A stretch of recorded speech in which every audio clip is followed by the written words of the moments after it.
The rolling downlands are ideal for hunting, but the lush pastures also support herds of fat dairy cows. From their milk comes the finest cheeses in England, the rich russet-coloured red Leicester and the silky Derby sage, and the kind of cheese which is protected by a patent and can only be made in the shires of Derby, Nottingham and Leicester. From these cows come the milk and cream that makes blue Stilton. It's an industry which uses thousands of gallons of milk a week. For well over 300 years it was made in small amounts in farmhouses, and even now it needs the care of craftsmen. You can't automate Stilton. It takes a gallon of milk to make a pound of Stilton, 17 gallons in each prime cheese. A starter culture is added, and then a measure of rennet, which causes the milk to coagulate. After about an hour, the junket is firm enough to be cut and raked to separate the curds and whey. When the curd has settled, the whey is carefully drained off. The soft, delicate curd is ladled into what they call Stilton sinks, where it's left to drain and develop a degree of acidity. The treatment of the curd is governed by the rate of drainage.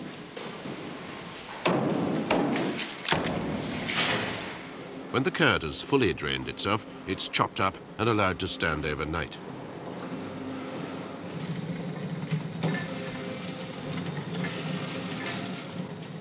Next morning, it's weighed into 26-pound lots, and salt is added.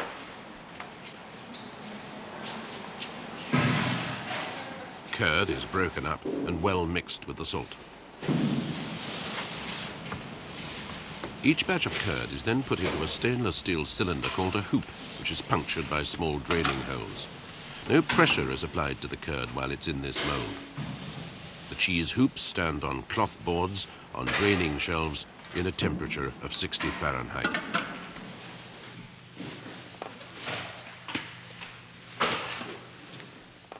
It'll be about 6 days before the surplus whey has drained off and the cheese is firm enough to be removed from the hoops. The surfaces of the cheese are rubbed and smoothed to form a coat which will keep moisture in the cheese and unwanted moulds and cheese fly out. It's wrapped in muslin and returned to the hoop for 2 more days. Then the cheese will be moved to the coating rooms, where it'll be inspected and turned every day until it's judged to be ripe, a process which takes at least 3 months. Stilton making started on a farm in this vale, and John and Peter Stockdale are still making cheese in a tradition which hasn't changed in generations. The blue veins in the Stilton come from spores inside the cheese. They need oxygen to grow, and the bluing is encouraged by piercing the cheese to aerate it. The maturing cheese is turned every day for a very logical reason, as John Stockdale explains. Cheese contains moisture, and the moisture would fall, drop, and if it was left there for some considerable time, you would find the cheese would go out like a barrel because the moisture would go there and then it would form a barrel coat. So that's why we have to turn them, so that the moisture keeps going up and down.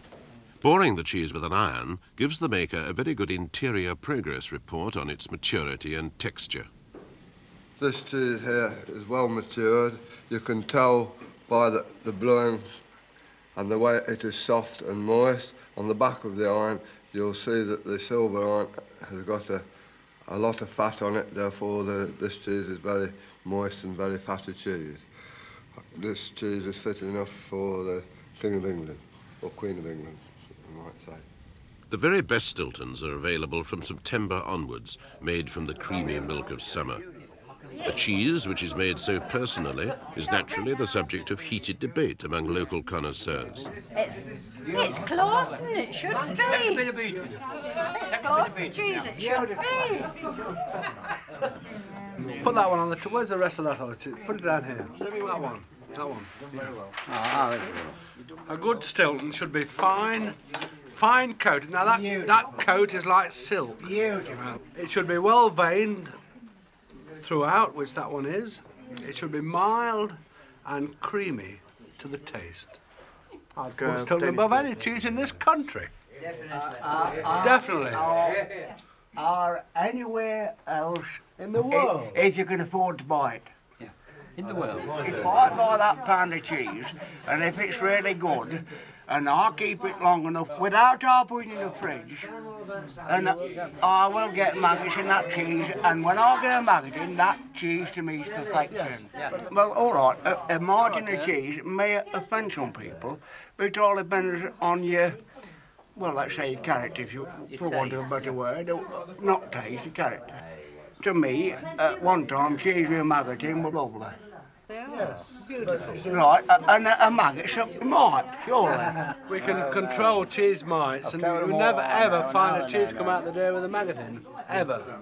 You might do years ago when they made in farmhouses. If I'm going to make you my cheese, I should put it on the side of my plate. I would not eat it. I would not eat it. I would love a bloody cheese with And that is definitely half on it bloody maggots. Yes. And I think, I think when, as I am at my age, you don't need bloody laugh, it's never bloody hurt me.